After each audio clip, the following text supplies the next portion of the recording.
Get ready for some serious styrene action. In this video, I build the brand new Tamiya 1/35 scale Hotchkiss H39, but with a twist. It will be painted in Wehrmacht colors, showing off its wartime second life. I did not film every single sprue-snipping moment. Let's be honest, you know how to clean mold lines by now, but I focus on the juicy bits. That deliciously cast textured armor that screams made in 1939. The surprisingly elegant suspension system with perfectly molded running gear.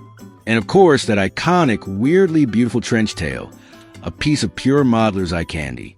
Expect tight close-ups, build tips, and a fair share of plastic sniffing joy. Whether you're a rivet counter or just here for the sprue cutting, there's something in this for you. Tamiya knocked out of the park with this one. Clean fit, sharp detail, and overall no fuss, no filler build experience. Come along and enjoy the ride. Do not forget to like, comment, and subscribe. So, what's the deal with the Hotchkiss H39? Well, this little beast was a French light tank, born just before World War II broke loose. Think of it as the glow-up version of the earlier H35. It got a better engine, thicker armor, and a gun that could actually do some damage. We're talking about 12 tons of steel rolling around on interwar optimism. Under the hood, a 120 horsepower 6-cylinder petrol engine. Not a speed demon, but it could hit 36 kilometers per hour on a good day, especially if the road was flat and the wind was kind. Armor-wise, it was no slouch. Up to 40 millimeters thick in the right spots, which in 1939 terms was actually pretty solid. You weren't going to bounce a tiger shell, but rifle fire? Uff! Shrugged it off. As for firepower, the H39 came armed with a 37mm SA-38 gun, which was a step up from its older cousin's pea shooter.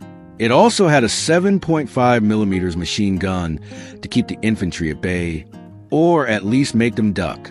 Now get this, the crew was just 2 guys. That's right, the driver did his thing, while the commander was juggling driving tactics, gunnery, loading shells, and probably filing a complaint to HR, if HR existed in tanks. But here's where it gets interesting for us modelers. After France fell in 1940, the Germans said Danke Schon and scooped up hundreds of these. They slapped on Balkenkreuz and used them as the Panzerkampfwagen 38 H735 across France, the Eastern Front, and even the Balkans. Some were still fighting in Berlin in 1945. Talk about staying power. That means you can go nuts with the camo. Early French olive green, Wehrmacht gray, 3-tone ambush, winter whitewash, or whatever field mix the Germans cooked up that day. It's a modeler's dream. Let's talk about the build. Now, the real Hotchkiss H39 was a proper French machine, which means it wasn't much bigger than a family car. And in 1/35 scale, this little tank is only 2 or 3 centimeters longer than a Jeep. Yep, you could almost park it in a model garage next to a Cuba wagon and call it rush hour. As you expect from Tamiya, the build is buttery smooth. Classic polycaps are included. Yes, the kind we all secretly love. And there's even a nice little bonus in the box. A sturdy metal toe chain, perfect for dragging broken down Renaults out of ditches, or at least pretending to. The mold quality? Chef's kiss. No flash. Barely any ejector pin marks.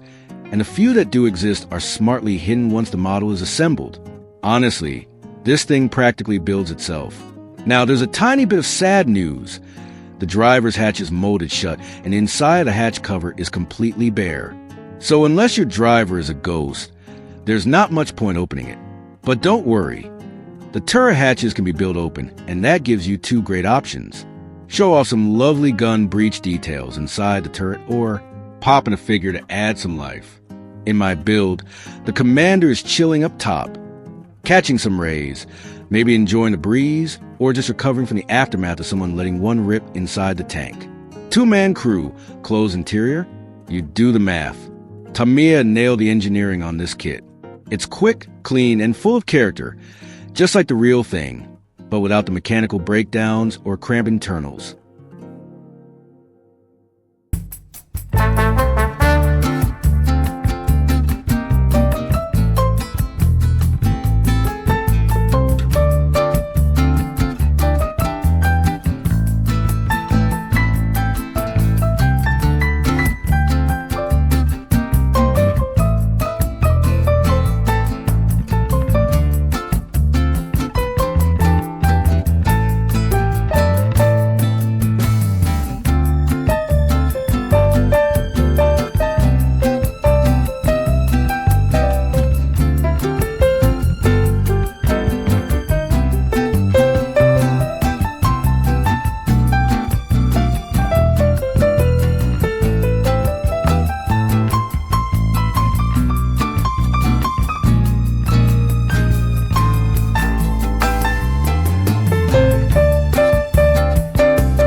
Everything about this kit screams well thought out. Even the box, small, compact, and perfectly sized. You can easily sneak it into a backpack if your significant other has started giving the side eye to the courier. No need to explain. Another big box. This one's stealth mode activated. And the box art? Tamiya level magic. It's not just packaging. It's art suitable for framing, drooling over, or just staring at while pretending you're organizing your workbench. They could put that artwork in a museum and no one would question it. Price-wise, this model is a budget-friendly gem.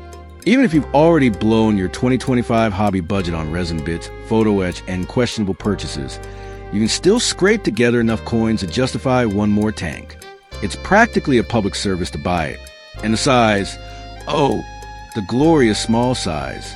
In 1/35 scale, the H39 is so compact you can fit it on even the tiniest shelf. Perfect for a small vignette. Throw in a figure, a road sign, maybe a curious chicken or a goat looking at the tank, and voila. Instant diorama vibes, no expansion needed.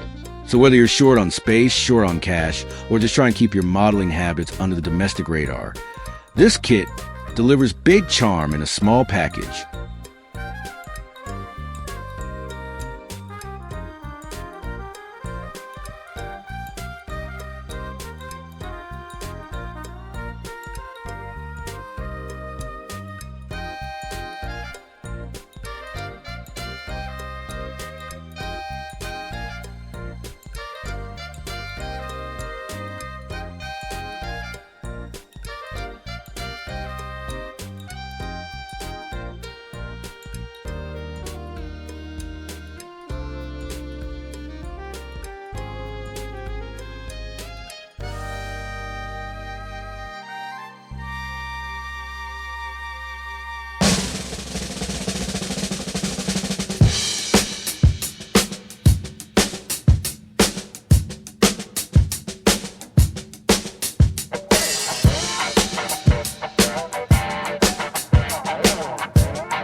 Building this little gem won't eat up your whole month.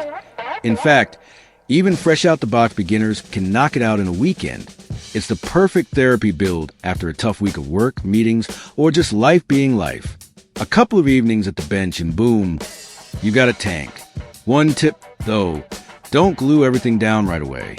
Tools, jerry cans, extra armor bits. Leave them off during painting.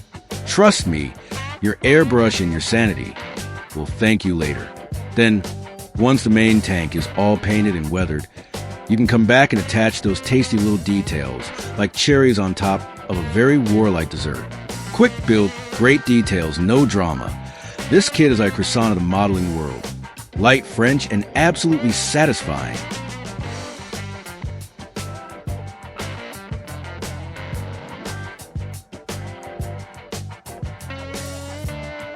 And hey, if you enjoyed this video, don't forget to like, comment, and subscribe. It costs nothing, burns 0 sprues, and helps keep my stash growing at a completely irresponsible rate. Hit that bell too, so you don't miss the next episode. See you next time, and remember, life's too short for unbuilt kits.